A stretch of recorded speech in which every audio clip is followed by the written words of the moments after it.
All right, everyone. Well, welcome to the Department of Medicine Grand Rounds. For those of you who I haven't had the opportunity to meet yet, I'm Jen Spicer. I'm the new Vice Chair of Education for the Department of Medicine.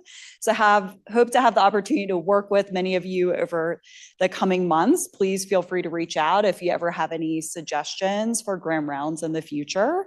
So over the next couple of weeks, we're going to have a number of outstanding presentations. So next week we have Dr. Jonathan Samed, who will present From Tragedy to Hope, the 80th anniversary of the atomic bombings.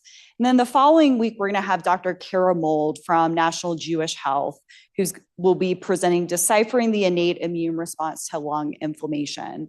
But today, I'm very excited to welcome today's speaker, which is Dr. Sophia Ambruso, who is one of our own, and she will be presenting on introducing cardiac kidney metabolic syndrome, GDMT, and confronting clinical inertia. She is a distinguished nephrologist and educator. She's an associate professor here. She came to us by way of Kansas City University, where she did her medical school, and then University of Washington for her residency, where she served as chief resident, and then joined here for nephrology fellowship. And we were lucky to keep her here for that period of time. And now she serves as the director of the renal clinic, the inpatient dialysis center over at the Rocky Mountain Regional VA Medical Center. So she has contributed a lot to nephrology, both through clinical leadership, through education, including doing the Teaching Scholars Program and the PACE program here, and through research. And she's gotten numerous teaching awards from both fellows and from students, and from the ASN Kidney Cure William and Sandra Bennett Clinical Scholar Grant. So we are excited to have her today talking to us. Please join me in welcoming her today.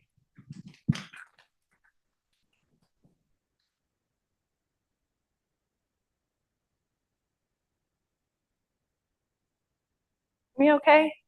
It's good. All right. Well, thank you so much for being here today. I see some familiar faces. I have been somewhat on a crusade about this. So some of you may have heard an iteration of this talk, because I did do one at the VA recently. So anybody on there, hello again. But basically, we're going to talk about cardiac kidney metabolic syndrome, which I think we all know is probably something that has been a thing for a long time. But the AHA recently coined this syndrome, and I think it's something that we can all pay attention to a little bit more. And in how we intervene with our patients, we may be able to get some of these issues at the root problem, whereas many of us are now dealing with it down the line with significant complications. But as you all know, we're also in this amazing renaissance of medicine. I actually suspect we might be at the beginning of this renaissance, but already there is substantial changes in how we're treating our patients, and it's rather exciting. I would say at the beginning of my fellowship, or even before that, we had very few interventions for diabetic kidney disease. If you guys remember, we had RAAS inhibitors, and the majority of these patients either ended up dying of cardiovascular disease or ended on dialysis. And now we have much more than this, but with this renaissance, it's not just in nephrology.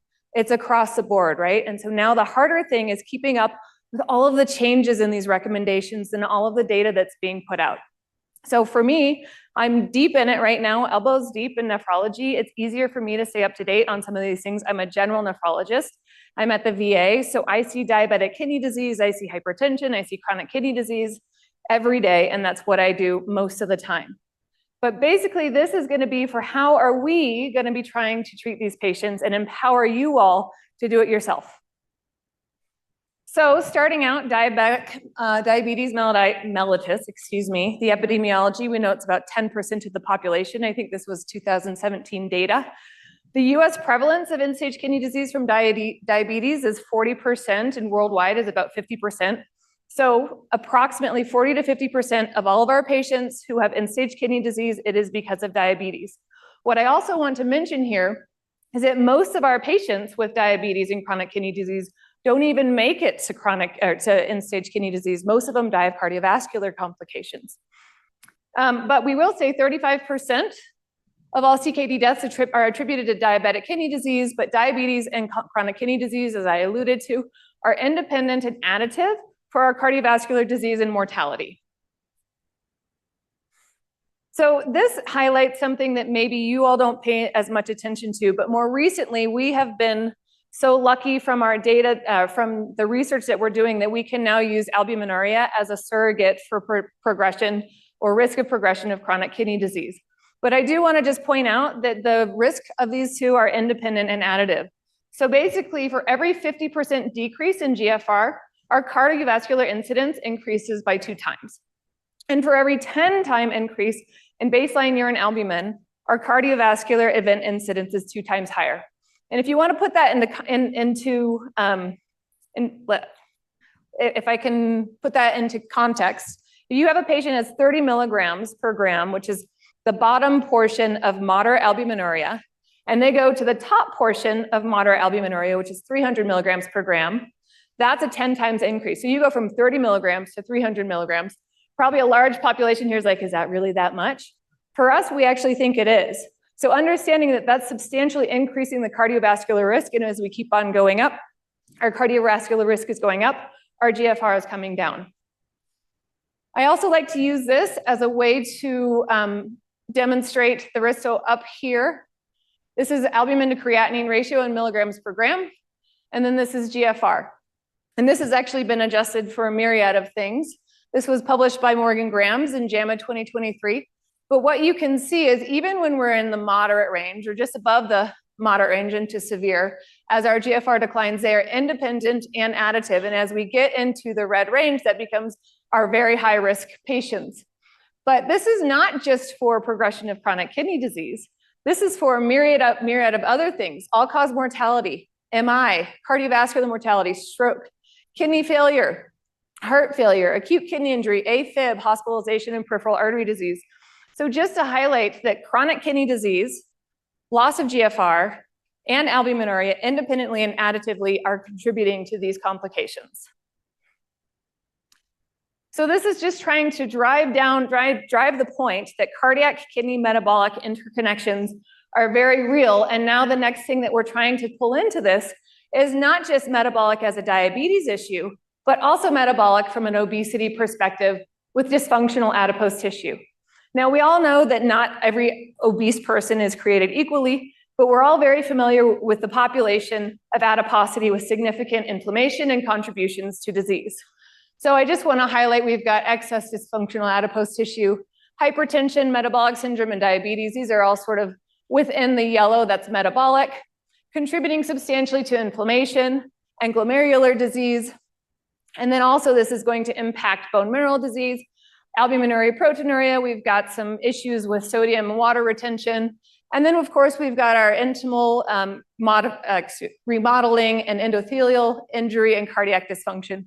So highlighting that these are interconnected issues, and we should not be treating each one independently, but rather as a whole and working to prevent them.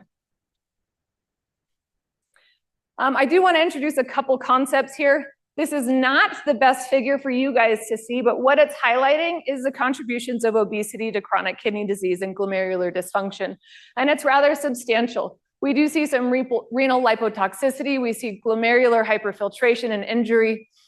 We do see increased RAAS activation, increased proximal tubular reabsorption, ultimately resulting in glomerular sclerosis and tubulo-interstitial fibrosis and progression of chronic kidney disease.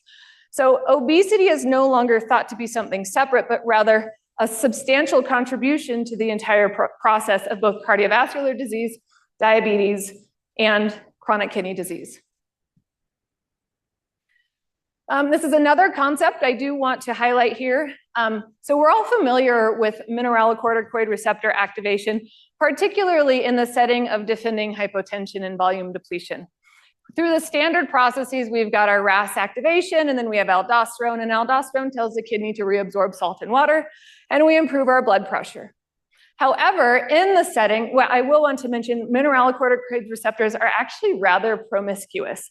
They don't just like aldosterone. And in the setting of high sodium, we actually see that they promote inflammation and fibrosis. And we have what we have. We have our ligand dependent and our ligand independent. So ligand dependent would be things like aldosterone and cortisol, which are activating the mineralocorticoid receptor, though they should not be activating it if they're elevated in somebody who has high total body sodium. We also have leptin, I'm going to talk about in just a second, which is also a stimulator. And then we have other things like oxidative stress, hyperglycemia, and RAAS1, all of these, which mineralocorticoid receptors are found in all of these cells. And in high sodium states, they are contributing to remodeling, inflammation, and fibrosis. So this is just a really good review. I like the figure. There's an entire review on aldosterone dysregulation and MR activation in the KI supplements. But just mentioning that they are MR receptors or MRs in all of these cells. And if they're being activated when they shouldn't be, then it's going to be contributing to substantial fibrosis, remodeling. And so you'll see this in the endothelium, in the myeloid cells. You're going to see them in the podocytes for proteinuria, fibroblasts, so you'll have more fibrosis, and progression of chronic kidney disease. And then, of course, I think we're more familiar with the damage of MR activation in our cardiovascular disease, and this is both endothelial and myocardium, and we have a lot of data that supports this with our MRAs in this population. So the reason I'm bringing this up is I think that sometimes we are not, at least from a kidney perspective, maybe not from a cardiovascular perspective, but I think our MRAs, because they can cause some other side effects, and maybe they can cause hyperkalemia in the setting of our RAAS inhibition that we already really want, they can be sort of forgotten or ignored. So I'm bringing this up because I'm becoming a stronger supporter of these medications in some of these populations. And then finally, just to add the leptin and aldosterone, leptin actually stimulates the release of aldosterone itself. So you can have dysregulated aldosterone in those who have increased adipocytes, because adipocytes are what release leptin. And so obesity alone, particularly in those truncal obesity, high inflammatory states, actually oftentimes do have increased aldosterone circulation as well. So there's a final thing I want to say. This is the AHA staging of of CKM. So cardiac kidney metabolic syndrome. And with these, I don't have them. They actually have a milieu of recommendations that are tiered based on their progression and how we should be intervening. But I think if we can begin to think about early on how to intervene in all of these patients, we're going to be doing a lot better, and fewer are going to end up with cardiovascular disease, death, or on dialysis. So this is the exciting thing. This is where we get to talk about the pillars of course, this is going to have a little bit of a renal twist, but I am talking about all of these diseases together. Potential pillar one, I don't think that these are really potential so much anymore. This was published in 2023 by Naumann and Bakris. And let's start with pillar one. We know this one. This is RAAS inhibition, RAAS blockade. It's going to decrease efferent arterial tone, decrease hyperfiltration, decrease endothelial dysfunction, and decrease cardiac remodeling. SGLT2 inhibitors now becoming pretty much a standard in what we're all doing. You see a patient who's got albuminuria, cardiovascular disease, or diabetes, you're slapping this one on, I hope. But the modifications is rather substantial. It's increasing afferent arterial tone, improving tubular glomerular feedback, decreasing hyperfiltration, decreasing proteinuria, decreasing oxidative stress. That's some new data that's really interesting, and some anti-inflammatory and anti-fibrotic effects. We don't even necessarily understand everything that SGLT2 inhibitors are doing just yet, but it's exciting. So pillar number 3, finerenone. I think a lot of people don't quite know what to do with this one. I will talk about it a little bit later, but we know finerenone is a non-steroidal mineralocorticoid receptor antagonist. At the dose that it's being prescribed right now, it has fewer hyperkalemia side effects, and it doesn't drop the blood pressures as much. So it definitely does have a home, but we can talk about in a little bit with where that could be. But I just mentioned this now because I did spend a little bit of time on MR activation and dysregulated aldosterone. And finally, we have our GLP-1 receptor agonist. This one, we see obesity, we see cardiovascular benefits. We're going to talk about that. And you'll see me pushing for this one a little bit more strongly in our chronic kidney disease patients. So how are we doing so far? This data was 2019. So if you see here, we've got our ACE inhibitors and our ARBs. And this is 8% of patients that should be on that. So if we take, and this is from our most recent 2014 to 2017. So if we add 5 to 8, that's getting us at about 13% of the population that's on RAAS inhibitors. That may be a little bit better now, but we really haven't moved the needle too much. So this is looking at SGLT2s and GLP-1s. This was published in JAMA 2022. We had 10.7% in SGLT2 inhibitors and 7.7 in GLP-1s. This, of course, is early data for what we were doing back in the day. So probably it's gotten a little bit better, but how much better? So this was published in 2025, and you look here, so this is SGLT2, this is GLP-1 receptor prescriptions, and then I like looking at these, so trial target population. So the populations that we're treating and we're thinking about, so we went from 10% to 17.5% in our SGLT2s, and we went from 7% to 10.6%. So we are not meeting the mark. We're not even close to meeting the mark in medications that we now know are guideline-directed medical therapy with some of the best data that we have seen in years, and probably rivaling some of the RAAS inhibitor data back from 1998. So what is this? We know that there's a lot of other things that are contributing to this. Some of it's institutional, some of it's insurance, some of it's socioeconomic. But there are things that we as physicians can do. I would say that as our patients get sicker, more cardiovascular disease, progressive chronic kidney disease, we see more doctors, have more visits, but overall, sometimes it seems like we have fewer and fewer people taking responsibility of the patient and making sure that they're on the medications that they should be on, and I call this clinical inertia. More hospitalizations, more hyperkalemia, their RAAS inhibition is stopped. Maybe somebody had a pre-renal azotemia, they stopped their SGLT2 inhibitor. Somebody had a UTI, their empagliflozin was stopped. All of these things are preventing our patients from getting on medications that will theoretically or potentially save their lives or slow progression of certain disease states.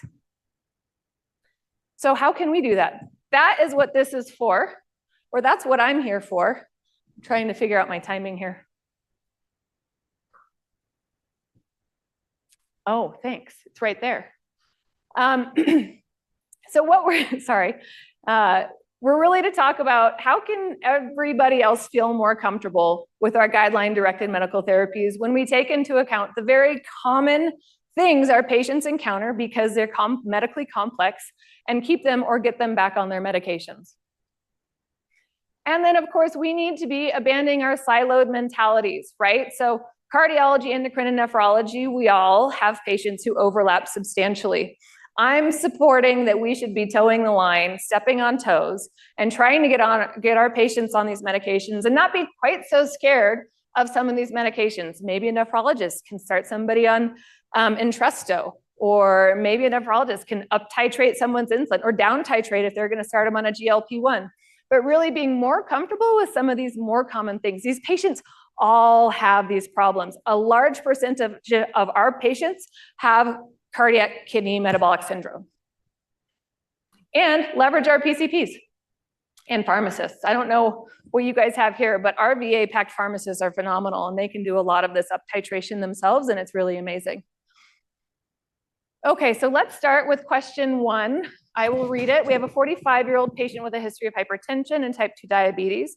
They established care in your clinic with a blood pressure of 145/95, an A1C of 6.5%, a serum creatinine of 1.5, which is CKD3, serum potassium of 5.5, and a urine albumin to creatinine ratio of 400 milligrams per gram. They are already on losartan 100 milligrams daily, metformin, and insulin therapy. How do you plan on managing this patient's hyperkalemia? So you guys are welcome. I don't have a little interaction thing. You're welcome to yell it out. You can write it down. You can keep it in your head.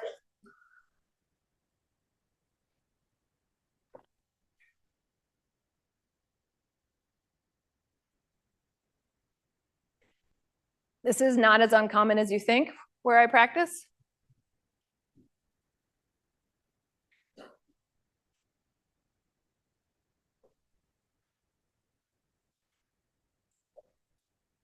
So let's just go through a couple of these things about this patient. So they're still hypertensive, 145/95. They have good glycemic control. They have chronic kidney disease stage 3A. Their potassium is mildly high, but not that bad, but probably high enough where you're like, if I don't do something about it, somebody else is going to do something about it. And then I'm not going to be happy with that. They're already on losartan, and they have 450 milligrams per gram of proteinuria, or excuse me, albuminuria. So they are in, remember that big thing I gave you? They're in that red. So they're already high risk for progression. They're high risk for cardiovascular disease. So really, really high risk. So because they're still hypertensive, my answer is going to be start a K-wasting diuretic and recheck. So actually, probably you get them on a thiazide-like diuretic, and they're probably going to do really well. And then you're going to send them home, and you're like, good thing I saved this person having their GDMT stopped and me not seeing them for 6 more months.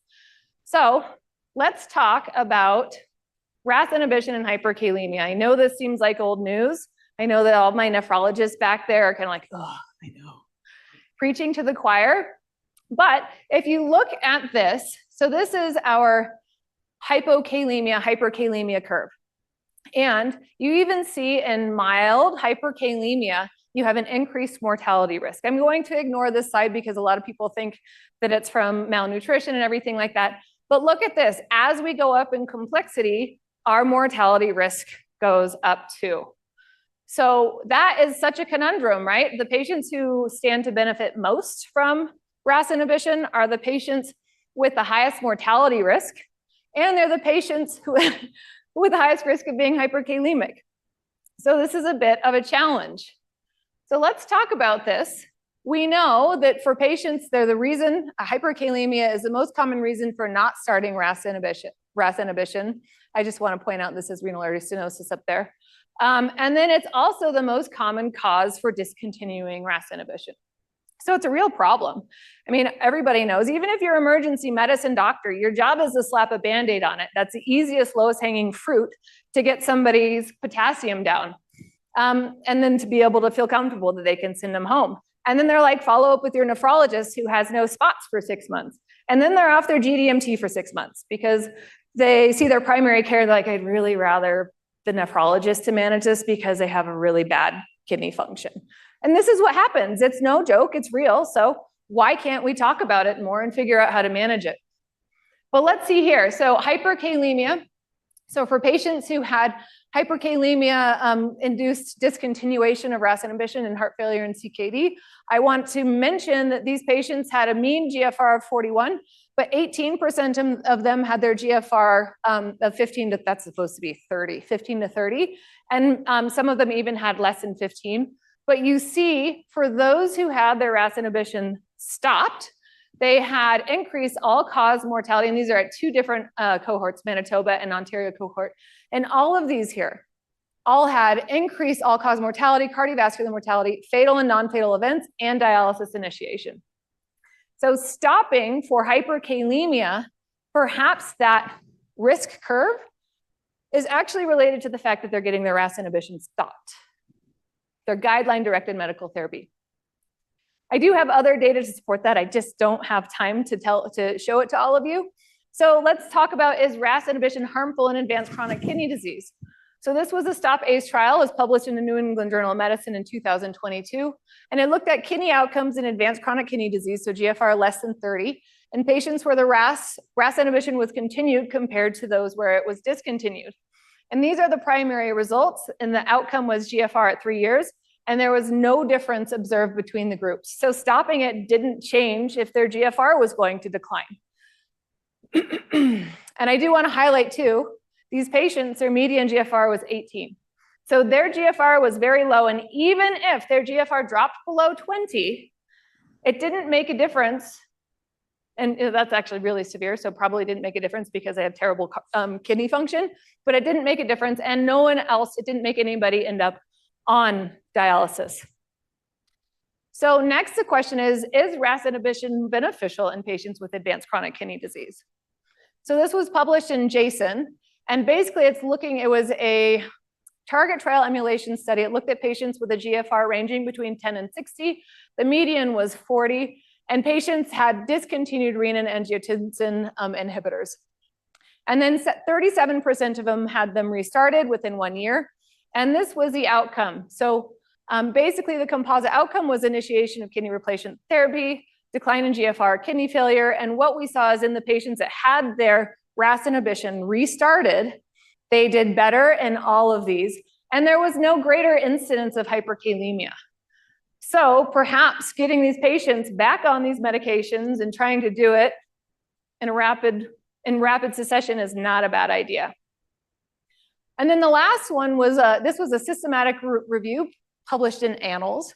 And this was examining the association of RAAS inhibition initiation relative to non-RAAS initiation, as well as placebo and rates of kidney failure and death.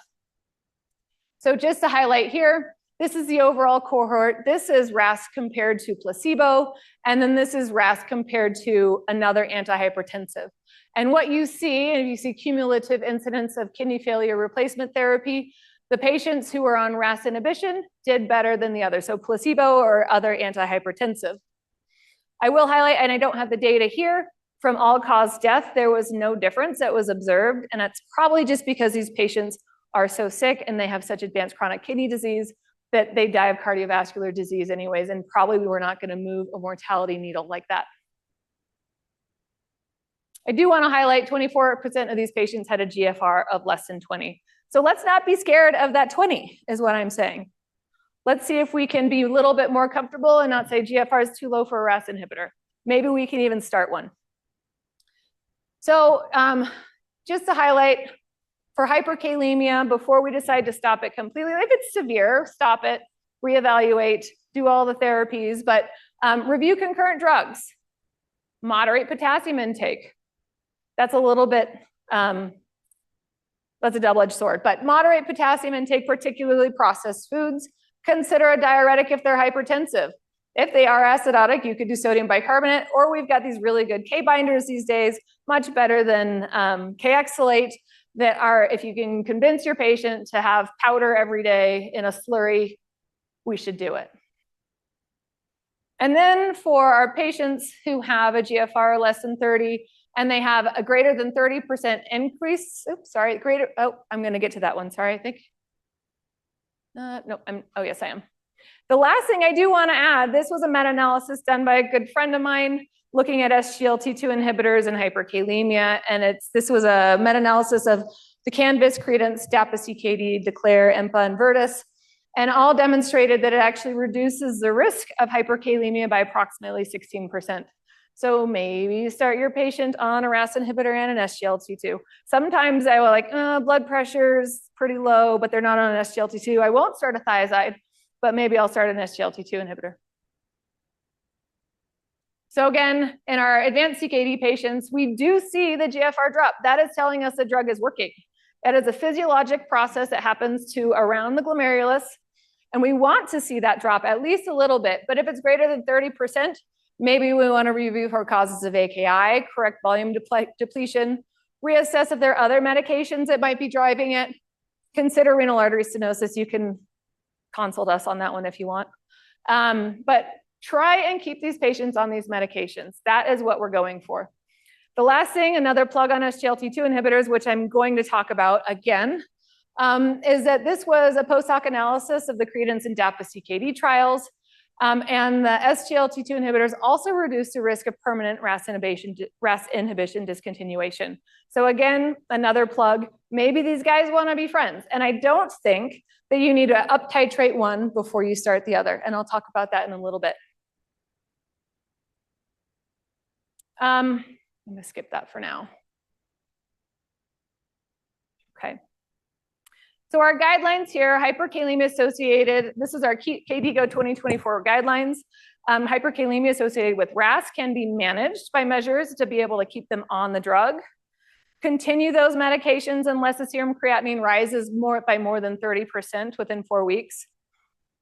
And then try and figure out if you can fix it. And then consider reducing the dose or discontinuing it in the setting of either symptomatic hypotension or uncontrolled hyperkalemia despite medical treatments. And then continue ACE or ARBs in patients with CKD even when their GFR falls below 30.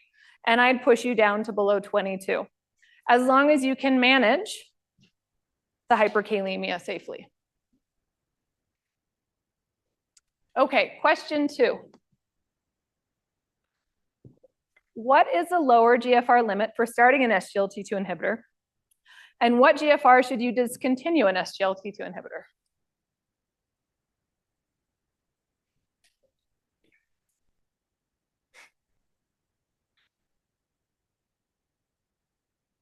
You can yell it out or just keep it in quietly.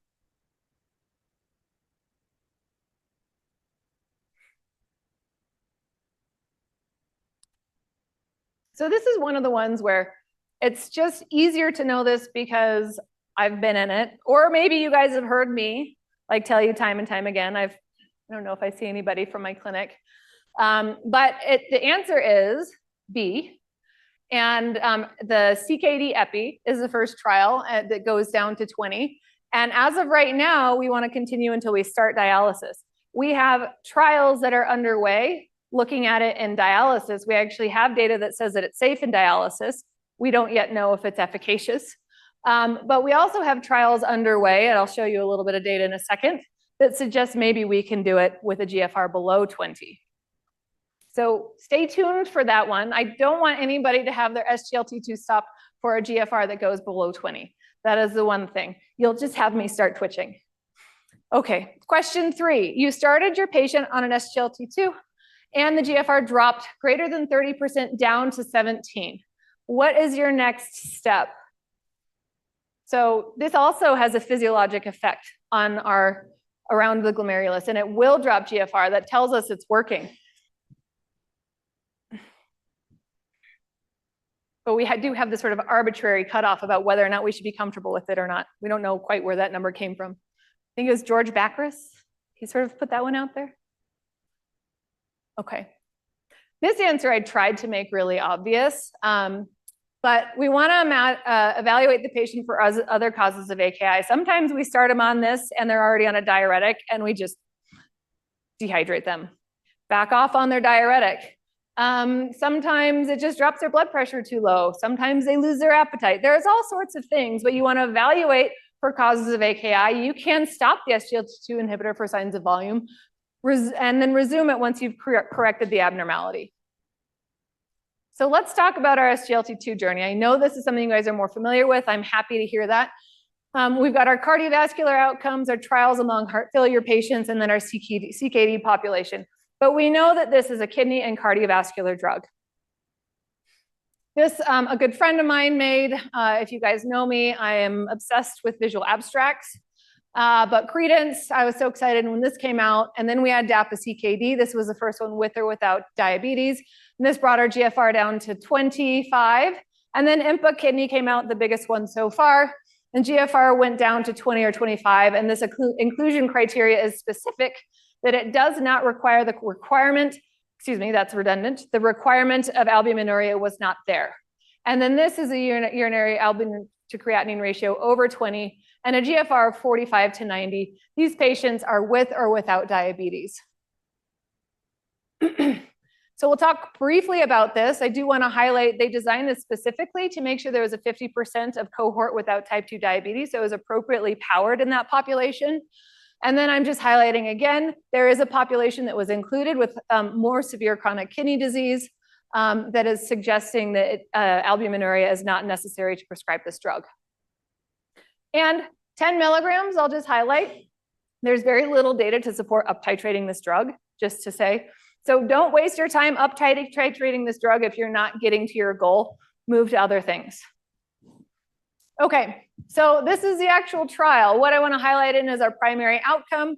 We had, it was beneficial in both progressive CKD or cardiovascular death, hospitalization for CHF or cardiovascular disease, or hospitalization of any cause. And this was consistent in patients with and without diabetes. And remember that you can even now prescribe this drug in patients who have CKD stage B and below until a GFR of 20 with or without albuminuria. This is what I want to highlight. This is the GFR slope. So this is what we call a chronic slope, where the GFR drops initially with the SGLT2. That's a physiologic shift. We want to see that happening. But the long term is you see that overall, it does better than our placebo. So don't be afraid of that GFR slope. If you're a nephrologist, you might be like 30%.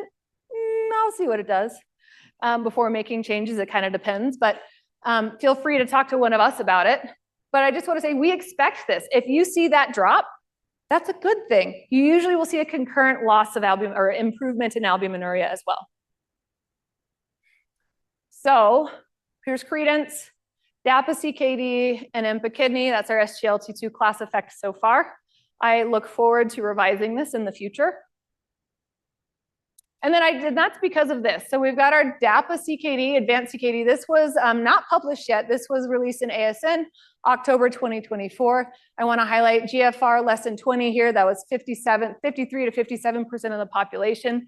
We don't have all of the data yet, but if you see the same chronic slope, but we have the loss of GFR, but overall, it performs better than our placebo. So anticipate our GFR goal when we can start the medication coming down.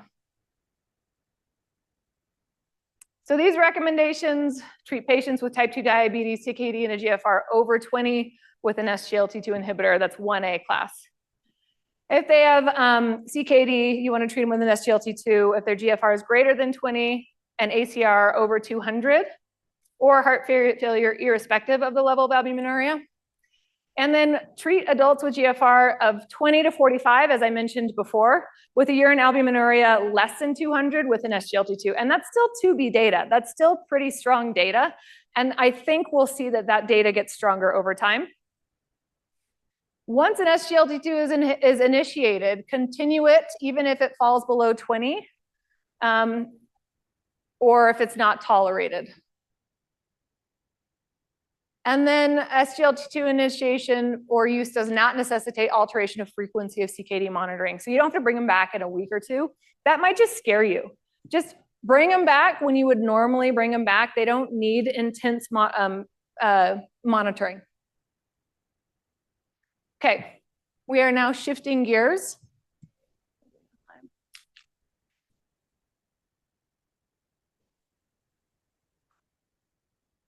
So question 4. A 55-year-old patient with a history of hypertension and type 2 diabetes establishes in your clinic. They have a blood pressure of 110/70, an A1C of 6.5, a creatinine of 1.9 with a GFR of 31, a serum potassium of 4.8, and urine albumin to creatinine ratio of 200 milligrams per gram. They are on losartan 100, you guys can tell I work at the VA, empagliflozin of 12.5, and renally dosed metformin therapy. How can you further modify their risk factors?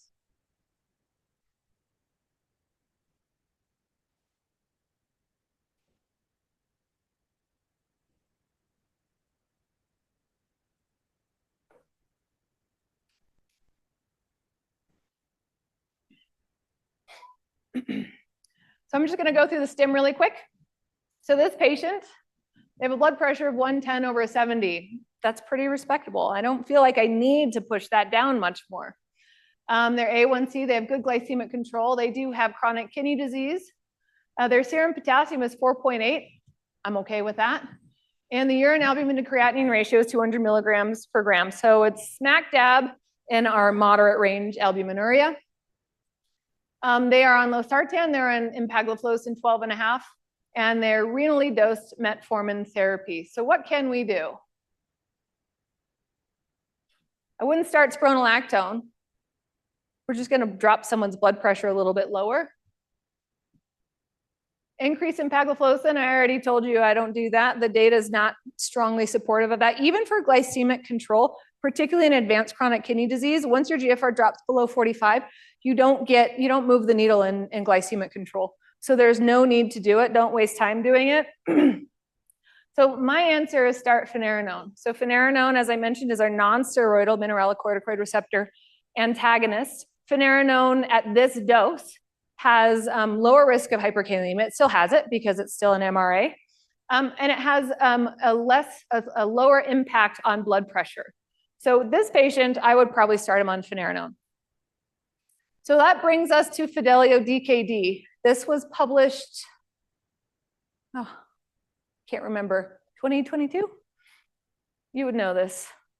Michelle, 2022? Huh? And this is looking at finerenone versus placebo in albuminuric diabetic kidney disease. Just to highlight, the urine albumin to creatinine ratio goes down to 30, and our GFR goes down to 25. And what we saw in this population is the primary outcome of kidney failure, sustained GFR decrease, or death from any renal cause. It favored finerenone. And there was a 17.8 event rate of the primary outcome compared to 21% with placebo. So again, this population does really well on this medication. I think we're all wondering, how do we initiate it also when we're dealing with hyperkalemia or risk of that and RAAS inhibition, but we'll talk about that in a sec. We already talked a little bit about how we manage hyperkalemia.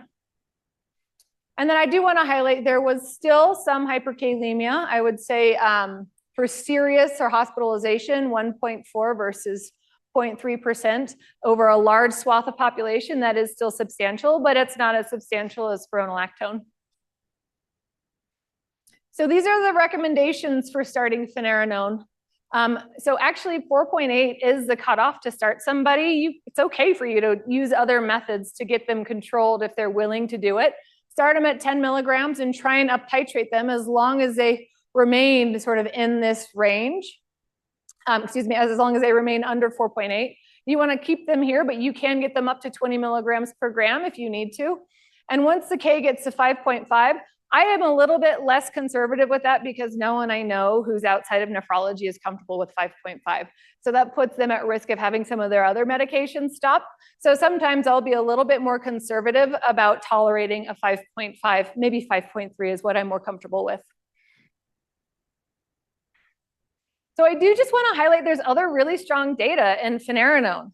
So this came out at the same time as Fidelio. This is Figaro DKD, and this was looking at cardiovascular outcomes in type 2 diabetes and chronic kidney disease. And you see that the primary composite outcome was cardiovascular death, non-fatal MI and stroke, and hospitalization. And again, this population did better compared to placebo. And then the secondary kidney outcomes also did better compared to placebo. And there was not a huge difference in discontinuation related to hyperkalemia. So when we took all of these studies together, this is our new, actually I have a better slide for that, so I'm gonna go to that. But I do wanna talk about fine arts heart failure because basically finerenone is now trying to kind of carve out their own niche, right? So things that spironolactone hasn't necessarily been able to claim as its own. Also remember, spironolactone has a higher risk of hyperkalemia, at least from comparative dose perspective, and it has some side effects that we know quite a few patients are not that happy with at higher doses.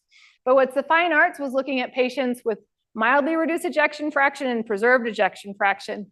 And what we found is that these patients, they had significantly lower heart failure events and cardiovascular deaths.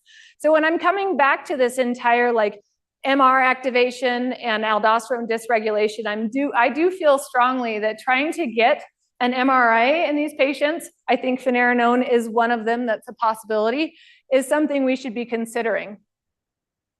And this is just looking at pooled of Fidelio, Figaro, and then the fine hearts.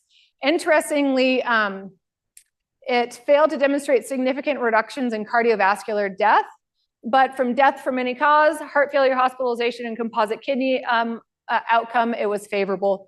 And this may just be related to the fact that these patients are really sick. They have a lot of complications, and many of them die from cardiovascular death anyways, and it's something that we can't necessarily stop.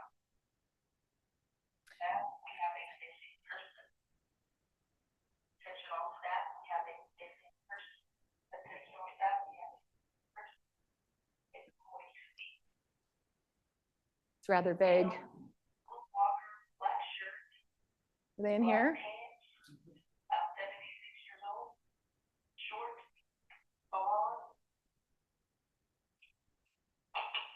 Okay. This is the last one. So this came out not that long ago, June 2025. This is the confidence trial. And the confidence trial is actually, it was a short trial looking at albuminuria reduction and empagliflozin alone versus finerenone alone versus empagliflozin and finerenone. And you can see that the reduction in albuminuria with the combination of drugs was much larger than each one alone. And I will say, if you actually look at the data, these two groups performed very similarly in terms of albuminuria reduction. So I think that, everybody's giving a lot of attention to empagliflozin and probably a little bit less to these mineralocorticoid receptor antagonists. And then also, if you look at this, the greater than 30% GFR drop at day 30, it's really not that bad, 6.3%. So I think it's a safe combination and something that we can consider in these populations. And the other thing is in heart failure with reduced ejection fraction, SGLT2 inhibitors, I'm going to bring it up again, right? They reduce MRA discontinuation in heart failure. So again, combining these medications is not a bad idea. And keeping them on board. So here's our finerenone group. Now let's go to question 5. I know we're getting close to being done. This is a 55-year-old patient with a history of morbid obesity, hypertension, and type 2 diabetes, and diabetic nephropathy who establishes care with a blood pressure of 145/85, that's high, an A1C of 7.5, I would say that's not quite at goal, a serum creatinine of 2.8 with a GFR of 21, so that's stage 4, a serum potassium of 4.4, and a urine albumin to creatinine ratio of 1.3 grams per gram. So that's in the severe. So this patient is in the severest ranges, right? For all the cardiovascularly, all-cause death, and progression of kidney disease. So the question is, how can you further modify their risk factors?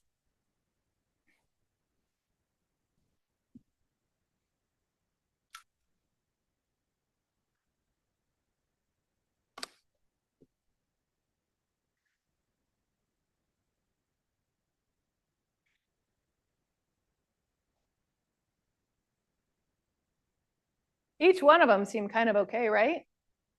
But the argument here is that maybe we need to start acting like cardiologists. Maybe we need to be a little bit more aggressive in how we're treating these patients. Maybe not a RAAS inhibitor and finerenone at the same time, but maybe, and we don't yet have the data that says it's gonna, prevent short-term outcomes that cardiologists do, but maybe this is something that we can try and do, not just in the sequential manner, but try and do it rapidly. So briefly, let's talk about our GLP-1s. I'm not going to go through all of this. We know it's a very good drug and it does a number of systemic things. It came from the Gila monster. We love the Gila monster. It's got this little saliva in there and it's got exendin. And what they realized that it has a much longer half-life than what ours does in our body. So they modified it and now we have the GLP-1 receptor agonists. This is all the data that existed that had all the cardiovascular outcomes that were really, really good, but nothing had anything that was primary for the kidney. It wasn't until it was all secondary outcomes or albuminuria. And so at that point, people are like, well, we think it's good, but we don't have something to really support it. Until the FLOW trial came out. FLOW trial came out, I think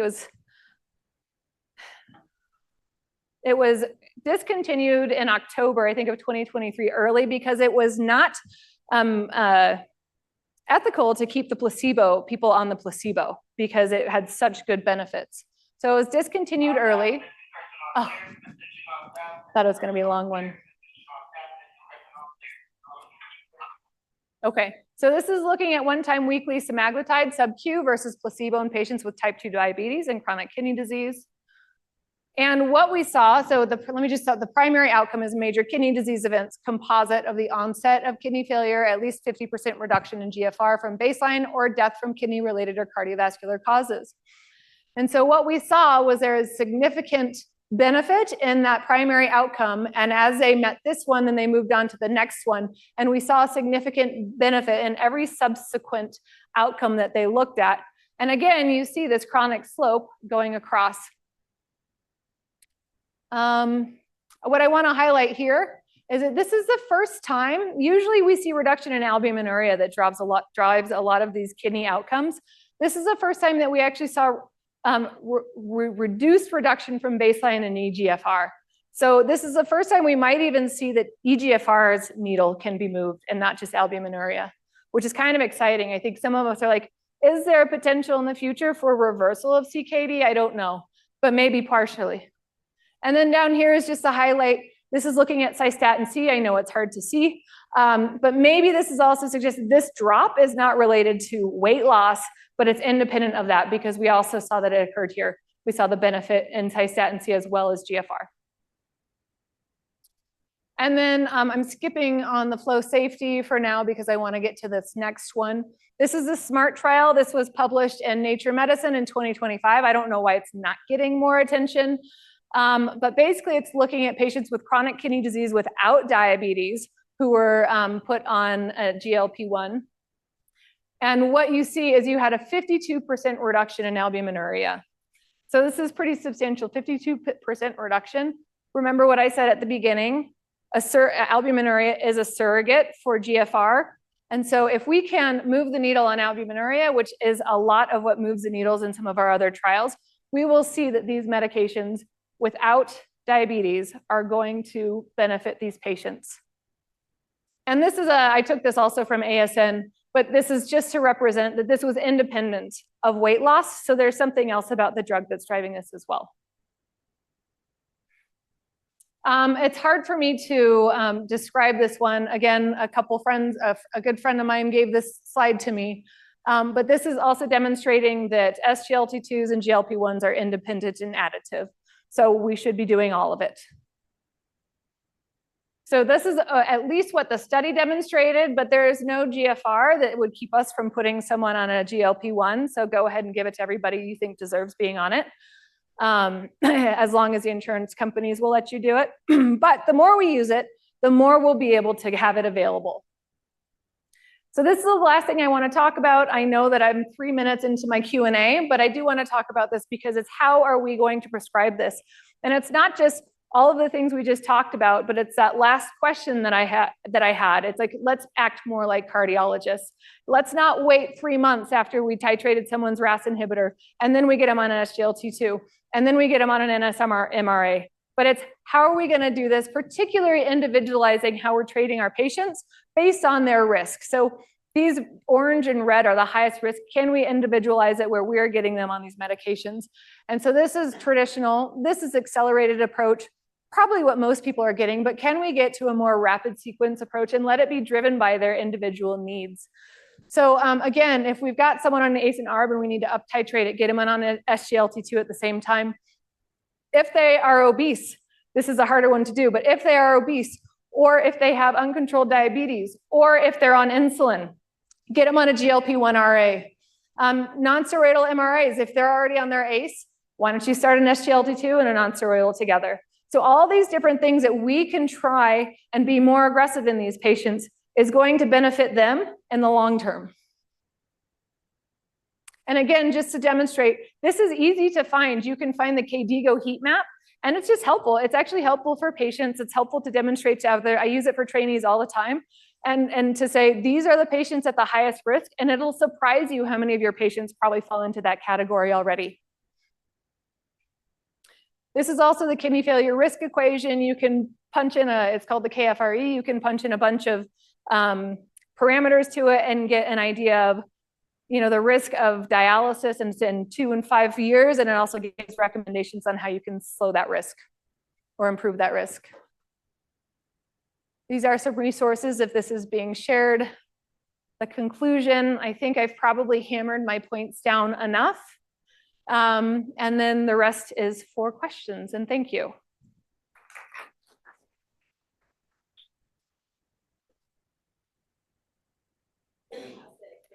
Thank you so much for that. That was great. And I think the take homes I have from that was definitely empowering all of us to look at this and make sure that we are optimizing our patients' outcomes and being careful when we stop things in the hospital. So I'm going to open it up to questions from everybody. And while we're waiting for people, I have a taker already, so I'll just come over to you.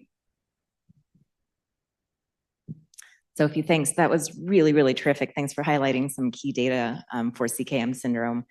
So I was wondering, I think you brought up some really important points, which is that, we should be comfortable, different people should be comfortable taking ownership for these patients who, it's not just one thing that we're treating, it's multiple different aspects of CKM syndrome. So I wondered, one of the other problems that we have is trying to figure out how to prioritize therapies. So we have overlapping potential adverse events. We've got different comorbidities. There's a lot going on with the patients. So for example, with the patient number 4, which I was wondering how you would, or why wouldn't you start a GLP-1 in that patient? So I think the answer to the question was to start finerenone. And I think you were trying to drive home the importance of starting or thinking about finerenone in a patient like that.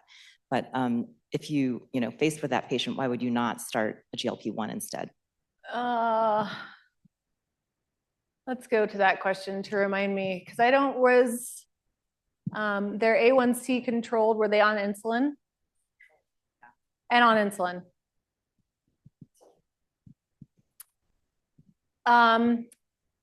So I think it's probably practice and what you would do first, and it's probably driven by what your profession is or what your subspecialty is. For this person, I don't think I have them on insulin therapy. They are controlled. So that wouldn't be the first thing I would go to. I might if they were also obese, but that probably wouldn't be my first one that I would reach for. I don't think, at least where I practice, that I would get it approved.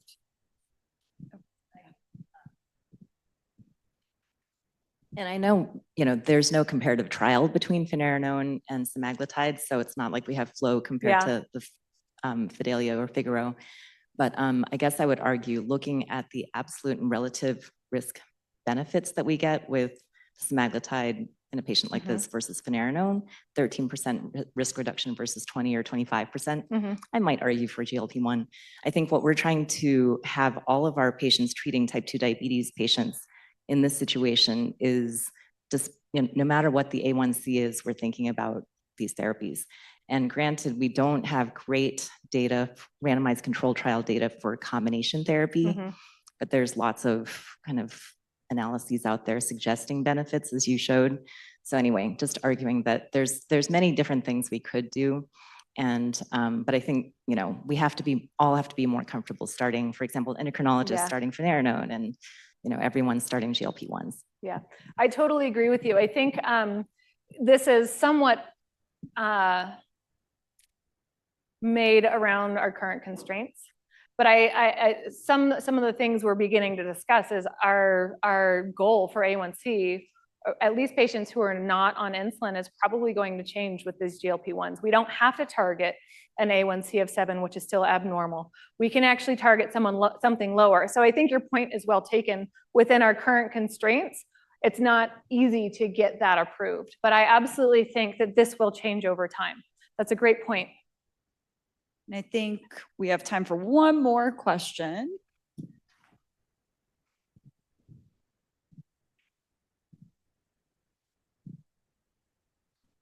First of all, thank you for giving the talk. That was lovely. This might be unique to my practice because I take care of a lot of young women, but I've been using a lot of GLP-1s and SGLT2s and losartan, and I've been seeing a lot of acute kidney injury because the GLP-1s decrease their PO intake, and then the combination of the ACE inhibitor and the SGLT2. And obviously, acute kidney injury increases their risk of progression to chronic kidney disease long term. And it's just been making me a little anxious. And I don't know if you've seen that as well. So I'm the opposite population. I'm mainly old men. But we do have some of that too that does occur, but I don't think it's quite as frequent. I think that is going to be practice experience, that we're going to develop our own patterns related to that. And I don't have a better answer, but I think it's really important for you to bring that up because people do see that, and perhaps it does need to change how you practice. Or maybe we even use lower doses. Like, we don't even know. Lower doses haven't been studied, but in a population, maybe that would be an option. I don't know. Wonderful. Well, we've come to the end of the hour. So again, thank you so much for coming and giving Graham Rounds. Thank you.